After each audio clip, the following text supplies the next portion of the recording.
CP Subramaniam ரிதன்யாவினுடைய தந்தையாருக்காக வழக்கில் ஆஜராகி வருகிறேன். திருமணமான 78 நாளிலேயே ரிதன்யா என்ற இளம்பெண் இறந்துவிட்டார். இறப்பதற்கு முன்பாக தான் இறப்பதற்கான காரணம் என்ன என்பது குறித்து தனது தந்தையாருக்கு ஆடியோ மூலம் தெரியப்படுத்திவிட்டு இறந்துவிட்டார். அவரது இறப்பிற்கு காரணமான ரிதன்யாவின் கணவர், அவரது மாமனார், மாமியார் ஆகிய மூவரும் தான் காரணம். அவர்கள் செய்த மனதளவிலும் உடல் அளவிலுமான கொடுமைகள் தாங்க முடியாமல் இனிமேலும் வாழ முடியாது என்று இறந்துவிட்டார்.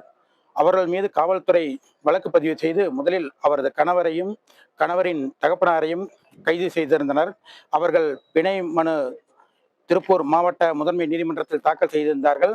2 நாட்களுக்கு முன்பு அவர்களுடைய 2 மனுக்களும் தள்ளுபடி செய்யப்பட்டிருந்தன. அன்றைய தேதி வரை அந்த ரிதன்யாவினுடைய மாமியார் சித்ராதேவி தலைமறைவாக இருந்தார். காவல்துறையினர் கைது செய்யாமல் இருந்தனர்.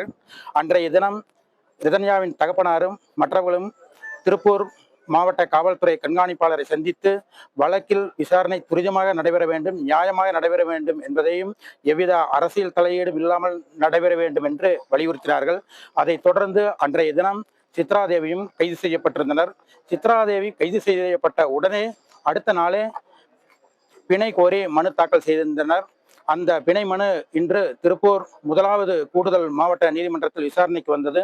அந்த மனுவிலும் அந்த சித்ராதேவிக்கு ஜாமீன் வழங்கக்கூடாது என்பதற்காக ரிதன்யாவின் தந்தையார் சார்பாக நாங்கள் ஆட்சேபனை மனு தாக்கல் செய்திருந்தோம்.